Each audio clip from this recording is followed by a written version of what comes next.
ನಮಸ್ಕಾರ, ಶಿವವೇಗ ನ್ಯೂಸ್ಗೆ ಸ್ವಾಗತ. ನಾನು ಶ್ರೀನಿವಾಸ್ ವೈದ್ಯ. ರಾಜ್ಯದಲ್ಲಿ ಈಗ ಮೆದುಳಿಲ್ಲದಂತಹ ಬುರುಡೆ ಮತ್ತೆ ಸದ್ದು ಮಾಡ್ತಾ ಇದೆ. ಬುರುಡೆ ಅಂದಾಕ್ಷಣ ನಾನು ಯಾವ ವಿಚಾರ ಮಾತಾಡ್ತಾ ಇದ್ದೀನಿ ಅನ್ನುವಂತಹ ವಿಚಾರವನ್ನು ನೀವಾಗಲೇ ಗೆಸ್ ಮಾಡಿರ್ತೀರಿ. ಆಬ್ಸಲ್ಯೂಟ್ಲಿ ಎಸ್, ನಾನು ಅದೇ ಧರ್ಮಸ್ಥಳದ ಬುರುಡೆ ವಿಚಾರದ ಬಗ್ಗೆನೇ ಮಾತನಾಡಲಿಕ್ಕೆ ಹೊರಟಿದ್ದೀನಿ. ಕೆಲ ದಿನಗಳ ಹಿಂದೆ ಅಂದರೆ ಜೂನ್ 11ನೇ ತಾರೀಕು ಇದೇ ಧರ್ಮಸ್ಥಳದ ಬುರುಡೆ ವಿಚಾರಕ್ಕೆ ಸಂಬಂಧಪಟ್ಟಂತಹ ಆರೋಪಿ ಮಾಸ್ಕ್ ಮ್ಯಾನ್ ಚೆನ್ನಯ್ಯ ಕೋರ್ಟ್ಗೆ ಒಂದು ಅರ್ಜಿಯನ್ನು ಸಲ್ಲಿಸ್ತಾನೆ. ಆ ಅರ್ಜಿಯಲ್ಲಿ ಏನಿತ್ತು ಅಂತಂದರೆ, ದಯವಿಟ್ಟು SIT ತಂಡವನ್ನು ರಚನೆ ಮಾಡಿದಿರಲ್ಲ, ಅದಕ್ಕೊಂದು ನಿರ್ದೇಶನವನ್ನು ನೀಡಿ, ಒಂದು ಡೈರೆಕ್ಷನನ್ನು ನೀಡಿ. ಏನಂತ, ಇದಕ್ಕೆ ಸಂಬಂಧಪಟ್ಟಂತಹ ತನಿಖೆ ಏನಿದೆ, ನನಗೆ ಸಂಬಂಧಪಟ್ಟಂತಹ ತನಿಖೆ, ಆ ತನಿಖೆಯನ್ನು ಸ್ವಲ್ಪ ಬೇಗ ಮಾಡಿ ಅನ್ನುವಂತಹ ವಿಚಾರವನ್ನು ಅದರಲ್ಲಿ ಮೆನ್ಷನ್ ಮಾಡಿ ಒಂದು ಅರ್ಜಿಯನ್ನು ಕೋರ್ಟ್ಗೆ ಸಲ್ಲಿಸ್ತಾರೆ. ಓಕೆ ಫೈನ್, SITಗೆ ಒಂದು ಡೈರೆಕ್ಷನ್ ಕೊಡಿ ಅನ್ನುವಂತಹ ವಿಚಾರವನ್ನು ಮೆನ್ಷನ್ ಮಾಡಿ ಅರ್ಜಿಯನ್ನು ಸಲ್ಲಿಸಿದಂತಹ ಮಾಸ್ಕ್ ಮ್ಯಾನ್ ಚೆನ್ನಯ್ಯ ಅದರ ಜೊತೆಗೆ ಮತ್ತಷ್ಟು ವಿಚಾರಗಳನ್ನು ಆ್ಯಡ್ ಆನ್ ಮಾಡ್ತಾ ಹೋಗ್ತಾನೆ. ಅಂದರೆ ಈ ಮಾಸ್ಕ್ ಮ್ಯಾನ್ ಚೆನ್ನಯ್ಯ ಆ ನಿರ್ದೇಶನವನ್ನು ನೀಡಿ ಅಂತ ಏನು ಹೇಳಿದ್ನಲ್ಲ, ಅದರ ಜೊತೆಗೆ ಮತ್ತೆ ಅದೇ ರಾಗ ಅದೇ ತಾಳ ಅನ್ನೋ ರೀತಿಯಲ್ಲಿ ಅದೇ ಹಳೆಯ ವಿಚಾರವನ್ನು ಹೇಳ್ತಾನೆ.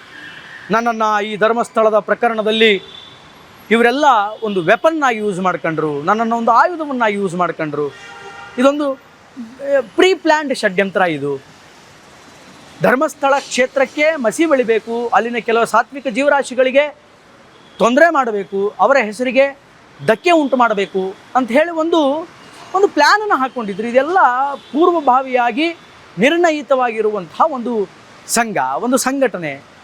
ಸೊ ಇವರೆಲ್ಲ ನನ್ನ ದಾಳವಾಗಿ ಬಳಸ್ಕೊಂಡ್ರು ಅಂತ ಚಿನ್ನಯ್ಯ ಮತ್ತು ಅದನ್ನೇ ಹೇಳಿದ್ದಾನೆ. ಮತ್ತು ಕೆಲ ಜನರ ಹೆಸರನ್ನು ಕೂಡ ಅದರಲ್ಲಿ ಬಹಳ ಕ್ಲಿಯರಾಗಿ ಮೆನ್ಷನ್ ಮಾಡಿದ್ದಾರೆ. ಇಷ್ಟು ದಿನ ಈ ಧರ್ಮಸ್ಥಳದ ಬುರುಡೆ ಪ್ರಕರಣದಲ್ಲಿ ಸಂಬಂಧಪಟ್ಟಂತಹ ಹೆಸರುಗಳನ್ನು ನಾವು ಕೇಳ್ತಾ ಇದ್ವಿ. ಯಾರ ಹೆಸರನ್ನು ಕೇಳ್ತಾ ಇದ್ವಿ? ಅದೇ ಮಹೇಶ್ ಶೆಟ್ಟಿ ತಿಮರೋಡಿ, ಗಿರೀಶ್ ಮಟ್ಟಣ್ಣವರು, ಯೂಟ್ಯೂಬರ್ ಸಮೀರ್ MD, ಆ ಬೆಂಗಳೂರಿನ ಜಯಂತ, ಇವರ ಹೆಸರುಗಳನ್ನು ಕೇಳ್ತಾ ಇದ್ವಿ. But this time mask man Chennayya ಹೊಸ ಹೆಸರನ್ನು ರಿವೀಲ್ ಮಾಡಿದ್ದಾನೆ. ಹೊಸ ಹೆಸರನ್ನು, ಯಾರ ಹೆಸರು ಅಂತ ಕೇಳ್ತೀರಾ? ಅದು ಕೂಡ ನಿಮಗೆ ಗೊತ್ತಿರುತ್ತೆ. That is one and only ಪಂಚಭಾಷಾ ನಟರಾಗಿರುವಂತಹ ಪ್ರಕಾಶ್ ರಾಜ್ ಅವರ ಹೆಸರು. ಅರೆ, ಧರ್ಮಸ್ಥಳದ ಬುರುಡೆ ಪ್ರಕರಣಕ್ಕೂ ಈ ಪಂಚಭಾಷಾ ನಟರಾಗಿರುವಂತಹ ಪ್ರಕಾಶ್ ರಾಜ್ ಅವರಿಗೂ ಏನು ಸಂಬಂಧ ಅಂತ ಈಗ ಅದೇ ಪ್ರಶ್ನೆ ಎಲ್ಲರನ್ನ ಕಾಡ್ತಾ ಇದೆ. ಪ್ರಕಾಶ್ ರಾಜ್ರವರಿಗೂ ಧರ್ಮಸ್ಥಳದ ಈ ಪ್ರಕರಣಕ್ಕೂ ಏನು ಸಂಬಂಧ? ಧರ್ಮಸ್ಥಳದ ಈ ಪ್ರಾಪಗಂಡ ಏನಿದೆ ಅಂದರೆ, ಧರ್ಮಸ್ಥಳಕ್ಕೆ ಒಂದು ಬ್ಲ್ಯಾಕ್ ಮಾರ್ಕನ್ನು ತರುವಂತಹ ಈ ಪ್ರಾಪಗಂಡ ಏನು ನಡೀತಾ ಇದೆ, ಈ ಪ್ರಾಪಗಂಡದಲ್ಲಿ ನಿಜವಾಗ್ಲೂ ಪ್ರಕಾಶ್ ರಾಜ್ ಅವರು ಇನ್ವಾಲ್ವ್ ಆಗಿದ್ದಾರೆ. ದೆನ್ ಯಾಕೆ ಮಾಸ್ಕ್ ಮ್ಯಾನ್ ಚೆನ್ನಯ್ಯ ಪ್ರಕಾಶ್ ರಾಜ್ ಅವರ ಹೆಸರು ಹೇಳ್ದ? ಅದೇ ಗೊತ್ತಾಗ್ತಾ ಇಲ್ಲ. ಆ್ಯಂಡ್ ಆ ಅರ್ಜಿಯಲ್ಲಿ ಆತ ಮೆನ್ಷನ್ ಮಾಡಿ ಹೇಳಿದ್ದೇನು ಅಂತಂದರೆ, ಈ ಬುರುಡೆ ಪ್ರಕರಣದಲ್ಲಿ ಕೇರಳಕ್ಕೆ ನಾವು ಯಾವುದೋ ಒಂದು ರೆಸಾರ್ಟಿಗೆ ಹೋಗಿದ್ವಿ. ನಾವು ಆ ಕೇರಳದ ರೆಸಾರ್ಟ್ನಲ್ಲಿ ಹೋದಾಗ ಈ ಗಿರೀಶ್ ಮಟ್ಟಣ್ಣವರು ಪ್ರಕಾಶ್ ರಾಜ್ ಮಾತಾಡ್ತಾರೆ ಅಂತ ಹೇಳಿ ಒಂದು ಫೋನ್ ಮಾಡಿಕೊಟ್ರು. ಆ ಫೋನನ್ನು ತಗೊಂಡು ನಾನು ಮಾತಾಡಿದೆ. ಆ ಕಡೆಯಿಂದ ಪ್ರಕಾಶ್ ರಾಜ್ ಅವರು ತಮಿಳಲ್ಲೇನೋ ಮಾತಾಡಿದ್ರು. ಗಿರೀಶ್ ಮಟ್ಟಣ್ಣವರು ಹೇಳ್ದಂಗೆ ನೀನು ಕೇಳಿದರೆ ನಿನಗೊಂದಿಷ್ಟು ಹಣ ಸಿಗುತ್ತೆ, ಹಣ ತಲುಪಿಸುವಂತಹ ವ್ಯವಸ್ಥೆಯನ್ನು ಮಾಡಲಾಗುತ್ತೆ.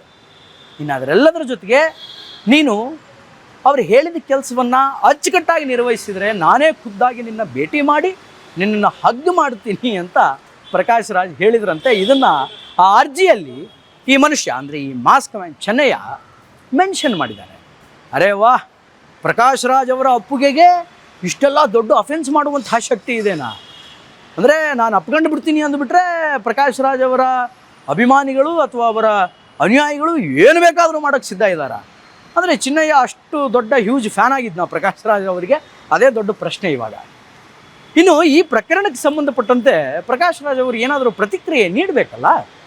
ಪ್ರಕಾಶ್ ರಾಜ್ ಅವರು ತಮ್ಮ X ಖಾತೆಯ ಮೂಲಕ, ಟ್ವಿಟರ್ನ ಮೂಲಕ ಒಂದು ಟ್ವೀಟನ್ನು ಮಾಡ್ತಾರೆ. ಸಾಮಾಜಿಕ ಜಾಲತಾಣಗಳಲ್ಲಿ, ಸೋಷಿಯಲ್ ಮೀಡಿಯಾದ ಎಲ್ಲ ಪ್ಲ್ಯಾಟ್ಫಾರ್ಮ್ಗಳಲ್ಲಿ, ಮಾಧ್ಯಮಗಳಲ್ಲಿ ಈ ಧರ್ಮಸ್ಥಳದ ಬುರುಡೆ ವಿಚಾರಕ್ಕೆ ಸಂಬಂಧಪಟ್ಟಂತೆ ನನ್ನ ಹೆಸರು ಭಾಳ ಜೋರಾಗಿ ಕೇಳಿ ಬರ್ತಾ ಇದೆ. ಆದ್ದರಿಂದ ಯಾರೂ ಕೂಡ ಪ್ಯಾನಿಕ್ ಆಗೋ ಅವಶ್ಯಕತೆ ಇಲ್ಲ. ನಾನು ಬಹಳ ದೂರದ ಊರಿನಲ್ಲಿದ್ದೀನಿ. ಅತಿ ಶೀಘ್ರದಲ್ಲಿ ನಾನು ವಾಪಸ್ ಬಂದು ಇದಕ್ಕೆ ಸಮಜಾಯಿಷಿ ಕೊಡ್ತೀನಿ, ಒಂದು ಕ್ಲಾರಿಫಿಕೇಷನ್ನ ಕೊಡ್ತೀನಿ ಅಂತ ಪ್ರಕಾಶ್ ರಾಜ್ ಅವರು ಟ್ವೀಟ್ ಮೂಲಕ ಹೇಳಿದರು. ಅದೇನೋಪ್ಪ, ನಿನ್ನ ಮೊನ್ನೆ ಅಷ್ಟೇ ಇತ್ತೀಚೆಗೆ ನಮ್ಮ ದೇಶದಲ್ಲಿ ಹುಟ್ಕೊಂಡಿದೆಯಲ್ಲ, ಅದು ಯಾವುದೋ ಒಂದು ಕಾಕ್ರೋಚ್ ಜನತಾ ಪಾರ್ಟಿ ಅಂತ, CJP, ಕಾಕ್ರೋಚ್ ಜನತಾ ಪಾರ್ಟಿ ಅಂತ. ಆ ಜನತಾ ಪಾರ್ಟಿಯ ಸಮಾವೇಶಕ್ಕೋ ಅದು ಯಾವುದೋ ಹೋರಾಟಕ್ಕೋ ಪ್ರಕಾಶ್ ರಾಜ್ ಅವರು ಬಂದಿದ್ದರು. ದೂರದ ಊರಿನಲ್ಲಿದ್ದಂಥವರು ಇದೇ ನಮ್ಮ ರಾಜಧಾನಿ ಸಿಲಿಕಾನ್ ಸಿಟಿ, ಗಾರ್ಡನ್ ಸಿಟಿ ಆದಂತಹ ಬೆಂಗಳೂರಿಗೆ ಬಂದರು. ಆ ಹೋರಾಟಕ್ಕೆ, CGP ಹೋರಾಟಕ್ಕೆ, ಅವತ್ತೇನಾದರೂ ಮಾತಾಡಬೇಡವೇ ಮನುಷ್ಯ? ಅವತ್ತೇನಾದರೂ ಇದರ ಬಗ್ಗೆ ಹೇಳಬೇಡವೇ? ಇದರ ಬಗ್ಗೆ ಮಾತಾಡಲಿಲ್ಲ, ಇದರ ಬಗ್ಗೆ ಸಮಜಾಯಿಷಿ ಕೊಡಲಿಲ್ಲ, ಇದರ ಬಗ್ಗೆ ಒಂದು ಕ್ಲಾರಿಫಿಕೇಷನ್ ಇಲ್ಲ, ತುಟಕ್ ಪಿಟಕಲ್ಲಿಲ್ಲ. ಯಾಕೆ? No answer.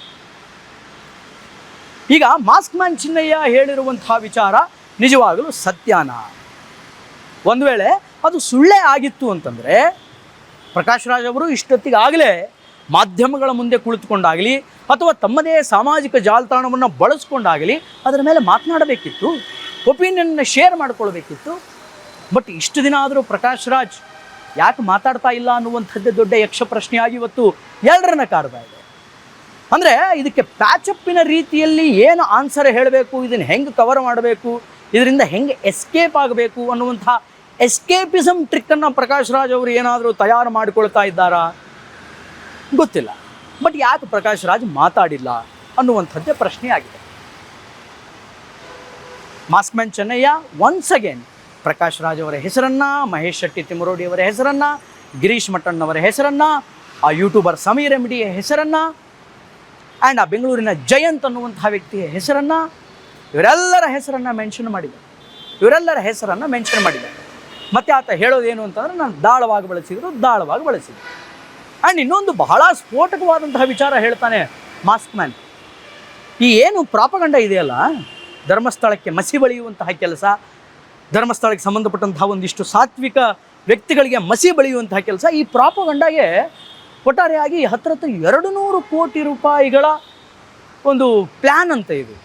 200 ಕೋಟಿ ರೂಪಾಯಿಗಳು ಖರ್ಚಾಗುವಂತಹ ಒಂದು ಪ್ಲ್ಯಾನ್ ಅಂತ ಇದು.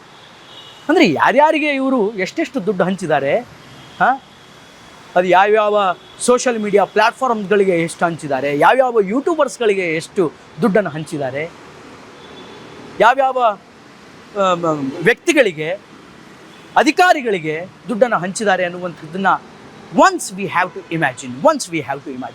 But whatever, Prakash Raj ಅವರು ಇವತ್ತಿನ ತನಕ ಈ ವಿಚಾರದ ಬಗ್ಗೆ ಮಾತಾಡಿಲ್ಲ. ಪ್ರಕಾಶ್ ರಾಜ್ ಅವರು ಯಾವತ್ತು ಮಾತಾಡ್ತಾರೆ? ಇದು ಕ್ಲಾರಿಫಿಕೇಷನ್ ಕೊಡ್ತೀರಾ?